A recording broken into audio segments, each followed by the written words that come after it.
Hello guys! In this video I'm going to show you how to set the connector type on the Zapmap application.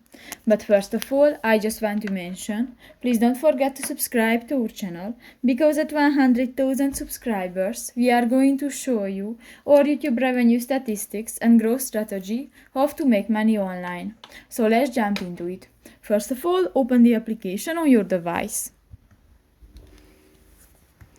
New, click to the filter button next to the search icon at the upper right corner of the screen. And in the filter section you can find the second option, the connector types.